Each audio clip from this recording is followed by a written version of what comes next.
Hey, when you gonna date my brother? And I'm like, oh, never. I always tell people, if we weren't making a difference, I don't even want to do it. The most important thing in our lives is FTX. Hey, that was a really bad idea. There's 3 categories that make our clients have the peace of mind, and that would be, You can't really evaluate yourself just because you have a profit number. You had a baby and you have other employees. Like, how did it all grow? Tell us that. so early on, a lot of guys don't realize you don't really have a business, you have a job. Hire your first person or hire your first employee before you think you need them. Today I'm joined with Megan and Joey Coberly. Their business used to be called Gulf Coast Bookkeeping when I've met them, but they've changed the name to the Landscaping Bookkeeper because they've niched down their bookkeeping services to serve lawn care and landscaping business owners. So tell us how you got started and the crazy story of how you guys got into serving lawn care business owners. Actually, our story goes back personally to 5th grade, where we were racing, doing our spelling words. That's one of our earliest memories. Joey remembers a lot more of that time period, but so 5th grade, fast forward, we did have a fling in 7th grade. That ended when Joey decided he was too cold and didn't want to share his jacket anymore. She kept asking for my jacket, I couldn't focus in class. We were done. So that was 7th. We kept up a little bit during the high school years, but he had moved on to a different high school. And so we actually kept up via competition games. So that's been kind of the basis of our relationship since the start. It's been Scrabble, it's been spelling words, it's been words with friends, some chess. Who's better at Scrabble? So Scrabble, actually, I remember back way when we were pretty evenly. I used to beat you all the time, and then you got gradually better. And I think the same is true with chess. Like, he used to beat me all the time, but then kind of started to give him a little bit better competition. In spelling words, definitely me. Although he argues that. She's been Now, watching. don't forget, we gotta get you the mic when you talk. She's been binge watching chess videos for like the last 6 months trying to beat me. So she's really starting to put some pressure on me now. So I'm gonna have to step my game up a little bit. So that we've been competing ever since we met, but we reconnected actually via his sister. So now my sister-in-law, and she just randomly messaged me online one day and said, hey, when you gonna date my brother? And I'm like, oh, never.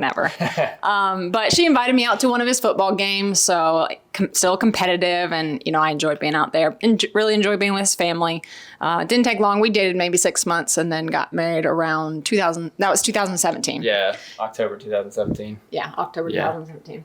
And then, so actually just our personalities coming together, learning that first year of marriage, we both were discovering about ourselves that our body was just sort of revolting against the 9 to 5. We just thought, I was a teacher before, and so I was very used to 9 to 5, actually a little bit more than 9 to 5, because you take all your work home, you're grading, you're preparing for the next day, you're prepping. And so I just thought, how do people do this and parent and family and life? How do they do all this? And so, yeah, I think just during that period, we both were trying to think through, okay, well, what can we do? If we're married, we're now here to build a new life, not necessarily live out what we thought married life would be, but truly come together, create a new life. And I just started Googling work from home because I knew I wanted to eventually be a mom and thought I could never be a mom and teacher at the same time.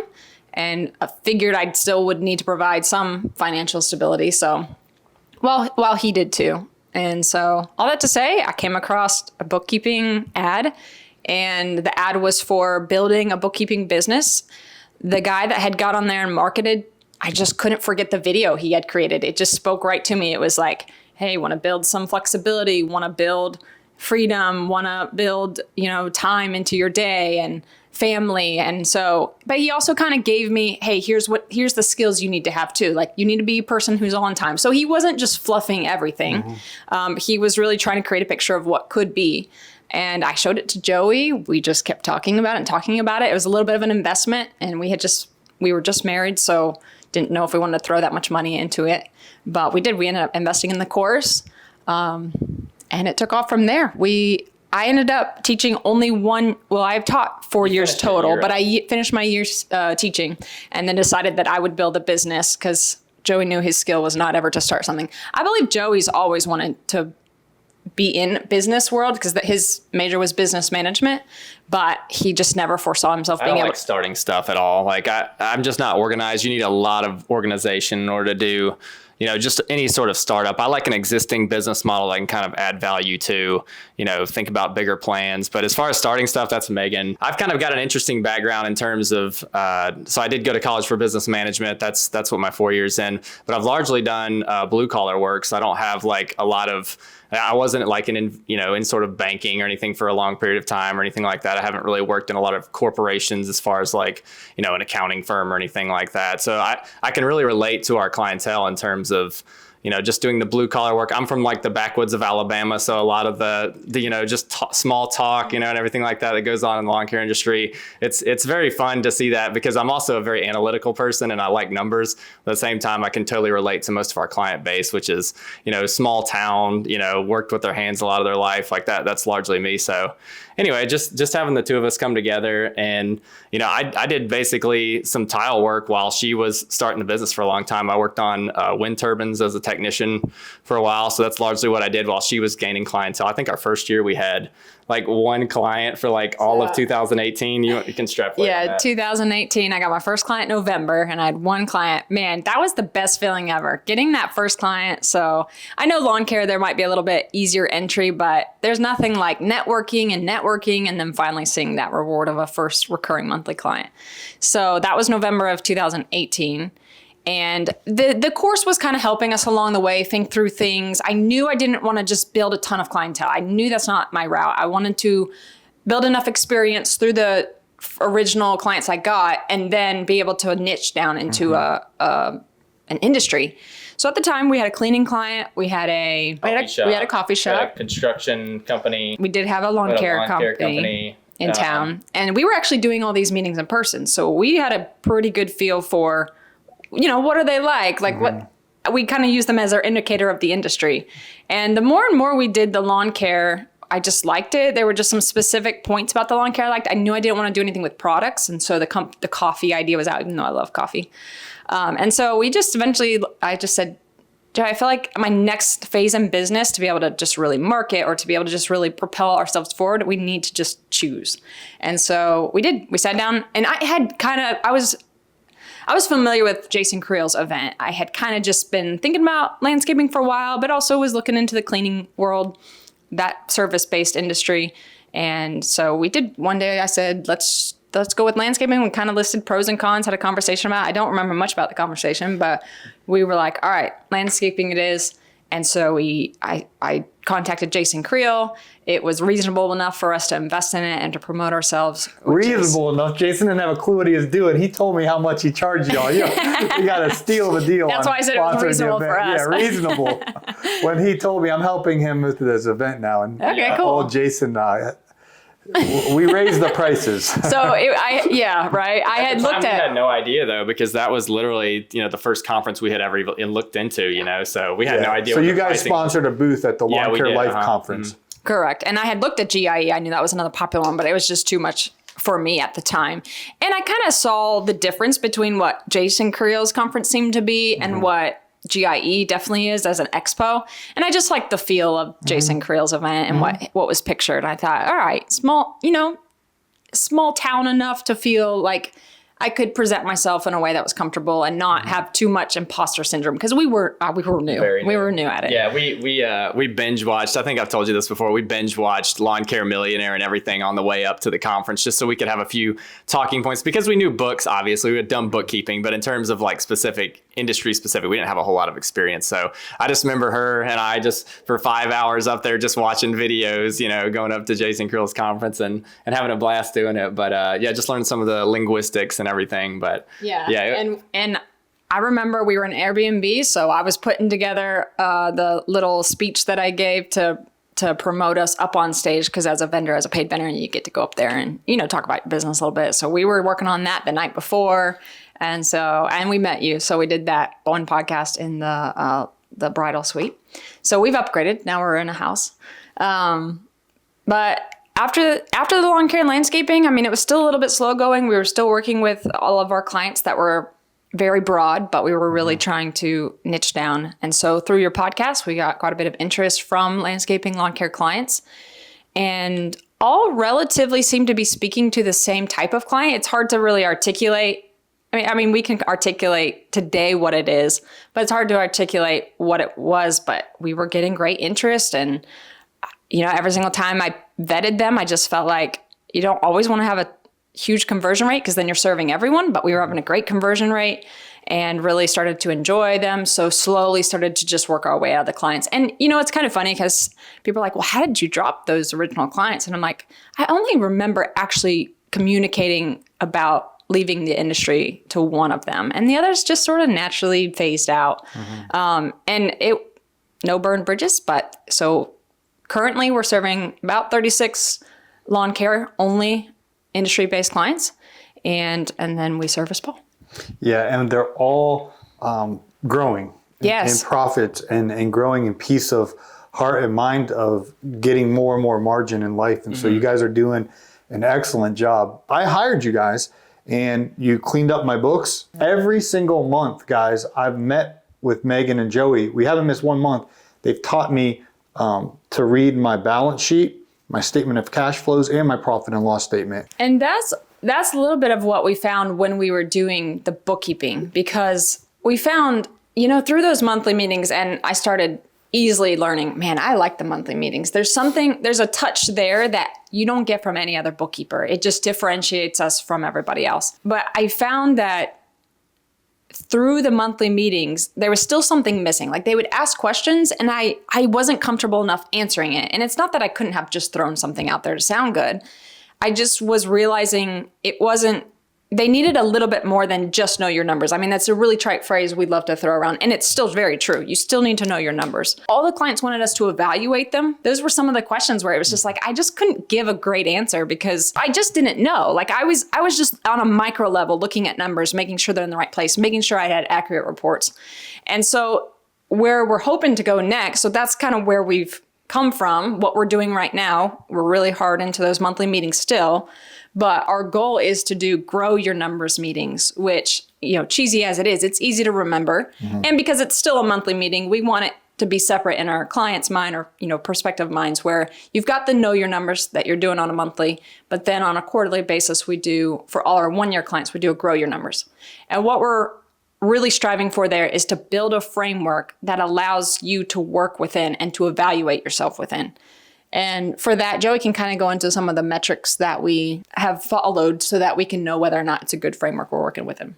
Right. So yeah, in the grow your numbers meetings, we're basically, we found that there's 3 categories that make our clients have the peace of mind. And that would be, we break down the income statement into 2 sections. So we have your gross margin and then your net profit at the bottom. So we're calculating variable cost and what are called fixed cost. So in the month of April, we're talking about efficiency. Is my pricing correct? Just all the nitty gritty parts of your actual business model. And is it scalable? You don't want to repeat a business model that's not necessarily scalable, right? You don't want to just keep making the same mistake over and over again and compounding the problem into the future. So that's a lot of the things that we talk about, in the first meeting of this year. And then in July, we're going to go over and do an expense analysis, and we're going to go over each little line item, making sure that things aren't getting out of control. You're not just, the middle of your business isn't just getting fat with unnecessary costs. So we're kind of doing it's called an expense analysis. Anyway, if we monitor that yearly, it can't ever really get out of control, right? And then in October, we do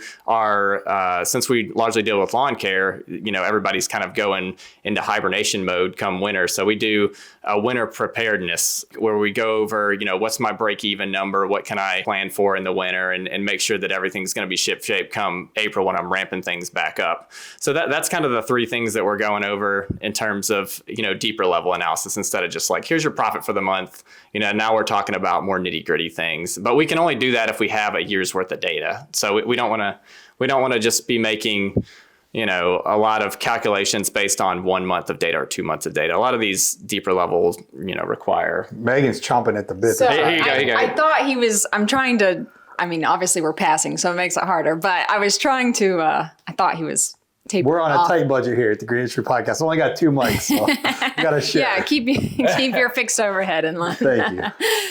I can't be splurging in front of my bookkeeper. I could just keep talking and keep moving over here. Drive her crazy. I'm just like, sorry, I thought you were tapering off and you didn't. So I'm like, now I basically forgot what I was going to. Oh, I remember oftentimes we'll get a client, maybe winter, and they want to know if they're good business. Is like, oh, we don't know. It's wintertime. We know this is not your typical season, if you will. And so that's what that first year is for. It's really for that education, that organization. And we use those two words very specifically because we need you to know and understand how your statements work, how they communicate, which you said, even after 4 years, you're really not slowly, but you're really starting to internalize it, I think would be the right word. So that number one, you're asking better questions. Number two, if you do have a question, you often know which statement is going to help us be able to accurately problem solve that. All that to say, that first year we're really using to do that. And then those grow your analysis meetings, there is still what we would call a financial dashboard. So we have some themes we're doing, which Joey just mentioned, the expense analysis, but every single analysis meeting, they check in with their financial dashboard, which tells them, how's my gross profit metric? How's my debt metric? We try and nail down on what true profitability means. And we talked about that in last podcast, but a lot of small businesses don't know their true profit. And so we try and bring that into the equation. So that's the framework we're starting to build out, where then you can start evaluating yourself. Am I a good business or am I a bad business? You can't really evaluate yourself just because you have a profit number obviously that profit number needs some sort of comparison or some sort of benchmark. And so the Grow Your Analysis meetings, just like they do every month, they're going to check in, look at that dashboard, and then we have a little bit of a topic or an exercise, if you will, to bring them through. That first one, looking at their scalable, repeatable business model, which is mainly pricing, efficiency in labor, and material cost. And then the second one is an expense analysis. And then the last one of this year is going to be a winter planning session with us, which, he already mentioned what it would be, but it's also just looking at what's your cash flow typical of in the winter, how much would you need on hand to be able to pay off your loans, but also to break even. All of those are different concepts we want them to see. So it's gone full circle. You started watching a guy teach you on how to be a bookkeeper. You were working full-time, Joey, doing what? Yeah, I was actually a wind turbine technician. So the giant windmills that they have out west, we built them up at the General Electric plant. So that's largely what I was doing. So you had a full-time job. Yeah. Mm-hmm. And then you didn't, you only had a few customers. You didn't have necessarily full-time income from this. Right. So how has it been? You obviously now aren't doing the wind turbines, are you?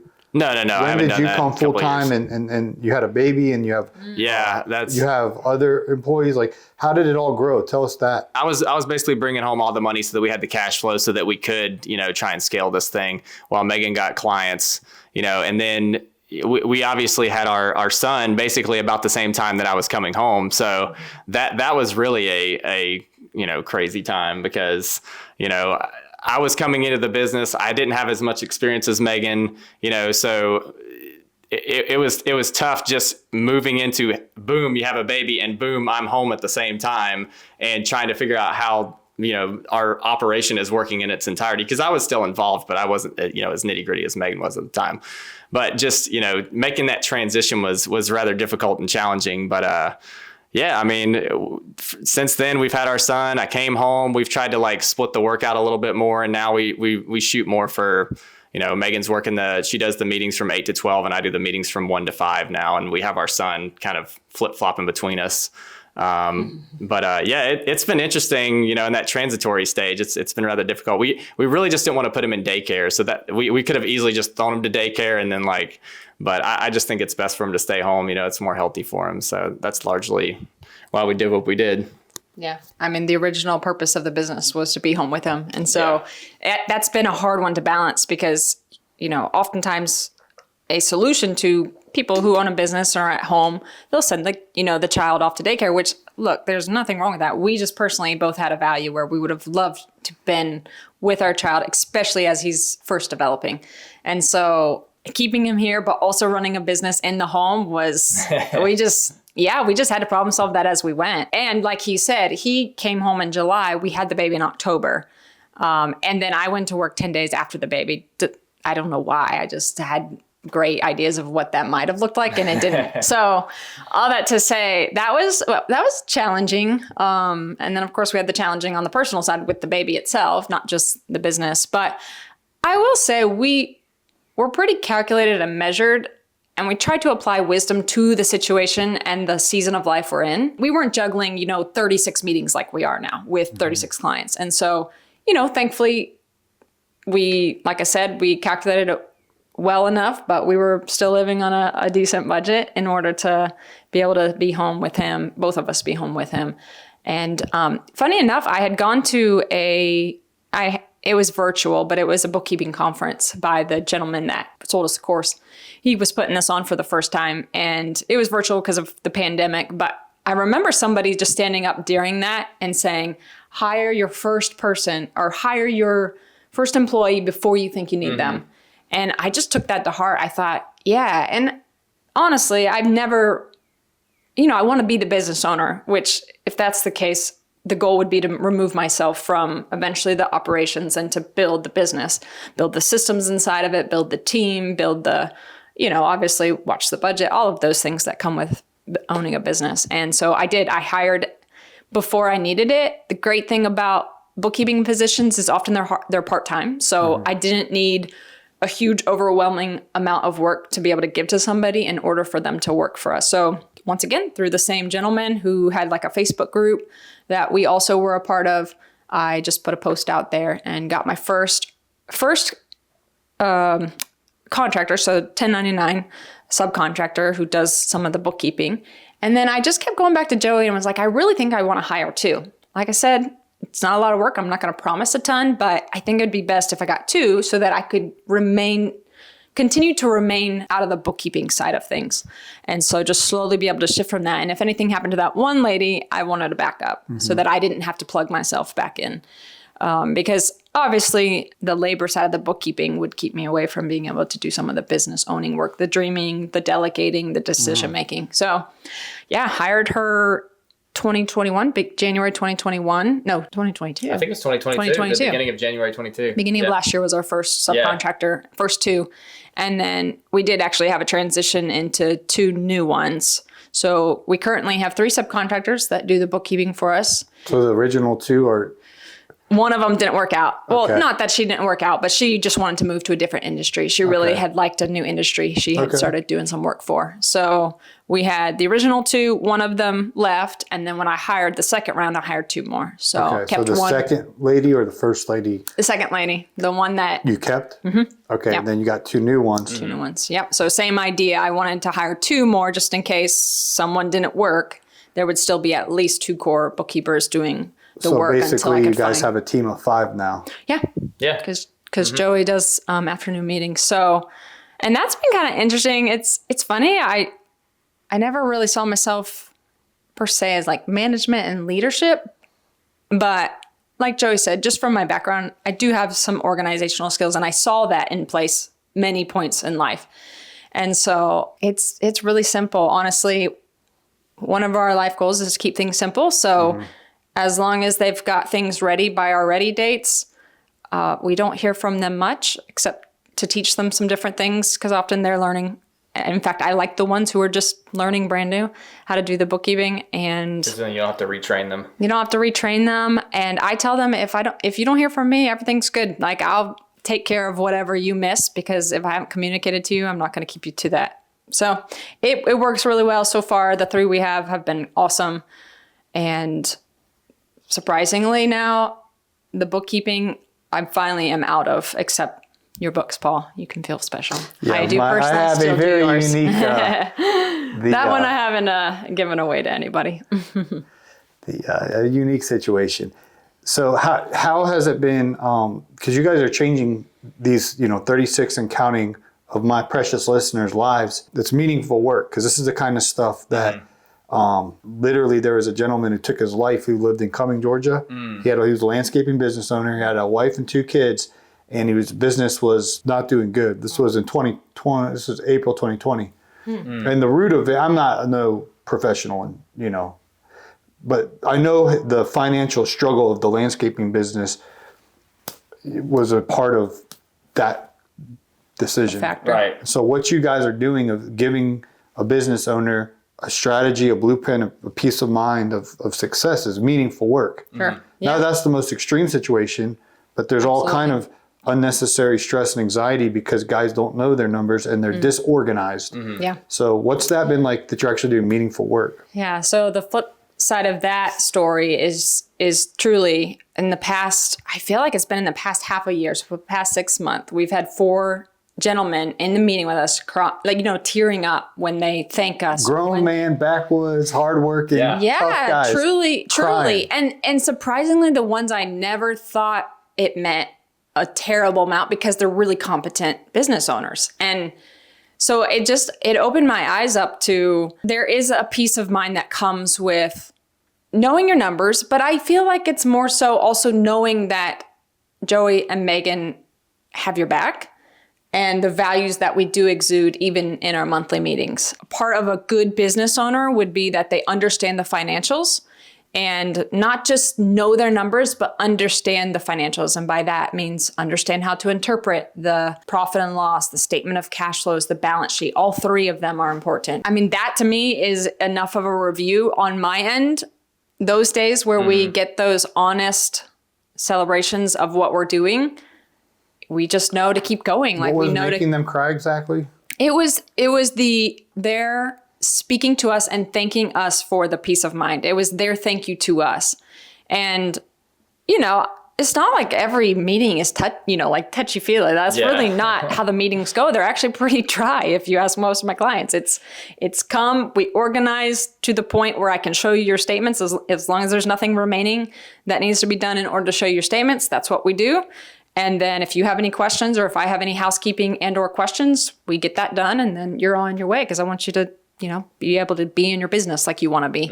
But at these certain points in the meeting, they were just thanking us and saying the thank yous, the encouragement, the honest compliments, and he was tearing up. And that had happened previously. Like I said, all of these have been within the 6 months, and they all use that word peace of mind. So we know we're hitting something there. I think our why is really important. Like we don't want to, I always tell people if we weren't making a difference, I don't even want to do it because I hate do nothing businesses. I don't want to just feel like we're not like we're just talking and making it sound good, but we're not actually giving you any actionable steps or anything that is going to change your personal life as well, because your business and your personal life are very intricately tied, especially early on. So it's extremely important to us. I think it's probably the most important thing, in our lives is just making a difference for sure. We've talked off air about most lawn care business owners don't actually pay themselves a set amount strategically. And you guys obviously keep it confidential with your customers. We're not going to be giving out names, addresses, social security numbers. But you notice, because you have a large scope to view, that this is an issue. So can you talk a little bit, Joey, about the right thing to do and the error that a lot of companies are making? Yeah, it's tough because everybody has a different starting point. When we take them on, we do profit first, and I think you've talked about that a little bit. So that's setting yourself up to where you can take half of your revenue. That's essentially profit first, at least early on. So we try and push for that with a lot of our clients. It is rather difficult. Because you have to think about things differently in terms of profit. They profit first, you're supposed to take your profit before you actually pay everything out, which is, just a total mind warp of what you're used to, where you just pay expenses and you take whatever's left over. So, and it's important also, if you can get to that step where you are taking 50% of your revenue, at least as a small business, it's impossible, as you scale. But it's important to know, what your true profit is after you pay yourself for all of your, your labor costs and everything. And a lot of guys don't think about this, but you're paying yourself for obviously the labor portion of things, but you're also paying yourself for all the back office admin stuff too. So you're doing, billable field hours and non-billable, in the office and everything. So we try and take account for those sorts of things, because as you move out of the business, you're going to have to replace yourself. So trying to calculate what's a reasonable salary, it's not as easy as it sounds, So yeah, anyway, after you do all that, we can actually come to your true profit, and your true profit's what's going to keep you in business. If you're not truly profitable, number one, you don't have the money to scale. And number two, you're not going to be in business for very long, because you need to have a buffer in your business in order to negate all of the risks that you're taking in business, because there's going to be good times, there's going to be bad times. and if you don't have that buffer, you're not going to be able to withstand the tough times. So I think it's really important to get that salary really, really well managed. And as you scale, to not just draw more and more out of your business. The more you can take, the less you can take out, the more you can scale your business. So the more you can sacrifice on the personal end, the faster you can grow. And it's hard because a lot of guys are just thinking, how's my business? But it's like, man, it's so tied to your personal life. You don't even know, especially those first 3 years. It's very, very, very important not to take too much out early on. That was a good question that we got asked was, do you see a lot of your really successful businesses on a budget, on a business budget? And after, just thinking through and talking through the answer, which is what we're doing here when you ask questions, really no, it's not about their business budget as much as it is about their personal budget. And like Joey said, your business and your personal is really tied early on in business to the point where you're asking yourself, can I live more on a personal budget so that my business can have more of the cash to stay inside the business itself? And so we just thought that was just an intriguing answer that we kind of we didn't come up with on the spot. What it was revealed to us after needing to articulate an answer of, it's not really so much about the profit first, although it's a wonderful system. Joey and I use it in business, about cash flow management. But oftentimes it does come with the business owners who have a personal budget. And so therefore they can leave that cash to be able to grow their business. Mm-hmm. So you have to think about it this way. If you have a 7-figure business, let's just say you're taking an even million in revenue. If you're drawing a $50,000 salary, that's literally 5%. Now, if you're a $100,000 business and you're taking $50,000, that's 50%. And a business is technically something that can operate as its own entity. Mm-hmm. So if you remove yourself, what is that business? So early on, a lot of guys don't realize you don't really have a business. You have a job, mm-hmm. And as you scale, you're actually having a business at that point where it can run without you. You're creating all the systems and processes to where it can just be a self-sustaining entity. So I think that's important to get through your mind in the first couple of years.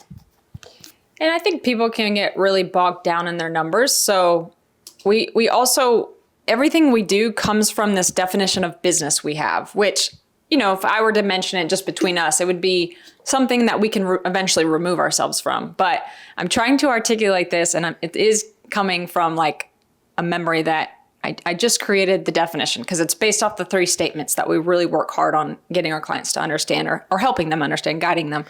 And our definition of business would be financially free, so not debt free, but a financially free, profitable operation provides the business owners or the partners with a reliable source of disposable cash. All 3 of those things. So the financially free, that would be the balance sheet. You've got to bring in the balance sheet to know whether or not you're financially free. In fact, in our last meeting with you were talking through vehicles and things, and it was just like more so on, should I finance? Should I use cash? Should I wait? All of those concepts come from the balance sheet itself. And then the idea of a profitable business or a set of operations would be your profit and loss, also called the income statement. And then the idea that you would have disposable cash is the statement of cash flows, which tells you, hey, how much can I take out of the business? How much should I leave back in the business? And so that's our overarching definition of business when we do these meetings. It's the concept that there's no such thing as balance in life. There's seasons in life and really applied wisdom to those seasons. And we want to help our business owners see those seasons through their statements, because the numbers do tell the story. Where we've got a business right now who he really financed a lot of equipment. And so now he needs a consolidation season where it's like, hold off, you're bleeding some cash. Let's find a way to cut expenses, live on a personal budget, and pay down some of that debt so that you're not too over leveraged. So, I feel like what we're doing in the monthly meetings is not necessarily, we're responding to questions, but it's not like we have an answer for everything. What we're really trying to help our clients do is think through what it is they're doing, why they're doing it, and then, of course, see some of the specifics that would play into what it is. But honestly, sometimes they come with questions and I refuse to give an answer. Like, I want them to think through what I just mentioned and be able to do that. So, there's some education, but there's also some building of a framework that we're really hoping to get done with them so that we can see some of those really big success stories. Because like we said, you've heard our story. We've been at it for 3 years. Lawn care 3. Yeah, we've done bookkeeping for 5. 5. Yeah. The lawn care for 3 years. So we're just now getting to some of those, stories where we've told you no one's regressed, but we've got some stories of one of our clients. He's actually buying the business from his dad. And like we helped both of them really think through the situation and the problem solving. We didn't give them an answer. Like we didn't know what number to magically tell them that would make the transaction work, but we helped them think through, if you were to replace your son, how much more would you need to, or how much less could you sell it for? All of these things that would make a difference in the actual negotiation of the business. And so that was a really fun project that came about during the monthly meetings. And she mentioned no one's regressed. We actually pulled up a stat for you before this because we knew you were going to ask us about how's your client base doing and everything like that. So we took all the averages for our clients for that we have 2 years of data on, and all of them across the board, the averages, they've increased their top line 43%. So wow. So that's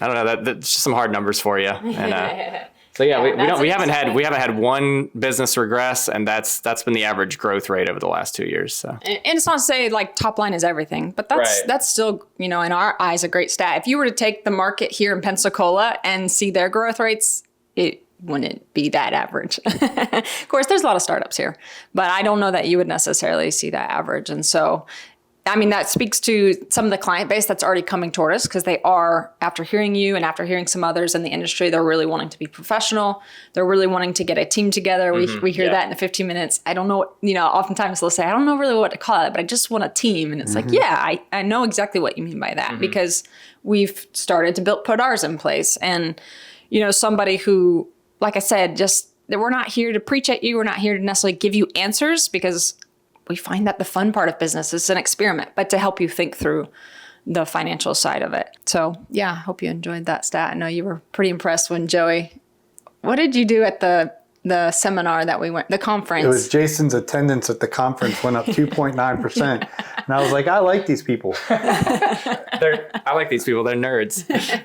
Yeah, but it's come full circle since Jason's event, because here we are. You've changed 36 businesses, and their wives and their children and their employees, and we're just getting started. And I've personally used Megan and Joey since 2020, and that's important to know, because there was a I think it's called FTX thing. That crypto. So all these influencers are out here, and the crypto company was paying them a bunch of money, and they're all saying FTX, FTX, and they got paid a bunch of money to say 3 letters, FTX, right?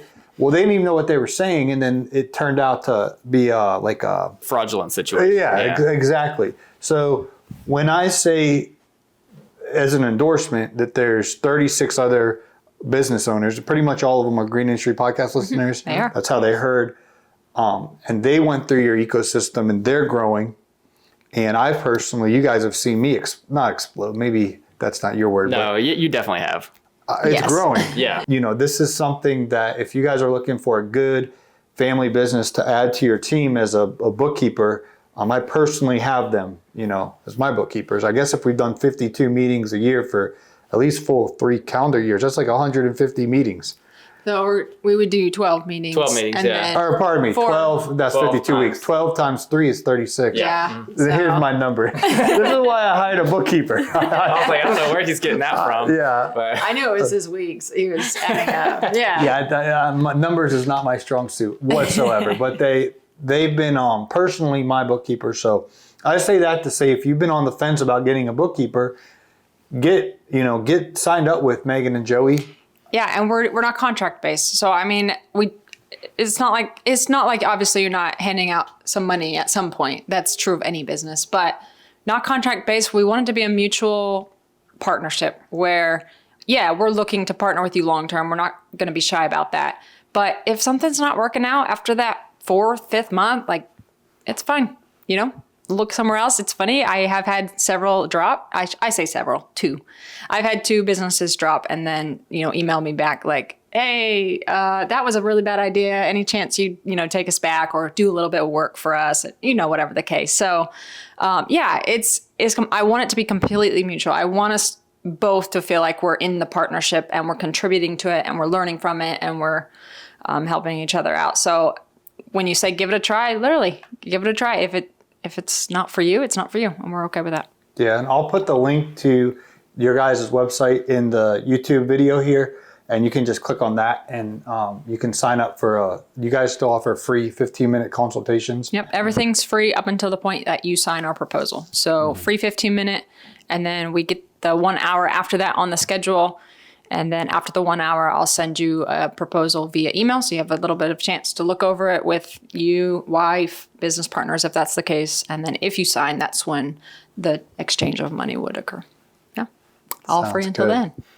Yeah. Was there anything we're leaving out here that needs addressed? You think of anything we thought to say and left out? I don't think so. That seemed pretty Pretty full well rounded. circle. Yeah. Yeah. I feel like that's really well rounded. I mean, there's also previous podcasts, so you can check those out too. Cool. Well, thanks for watching, guys. Smash that subscribe button. Hope to catch you in the next video.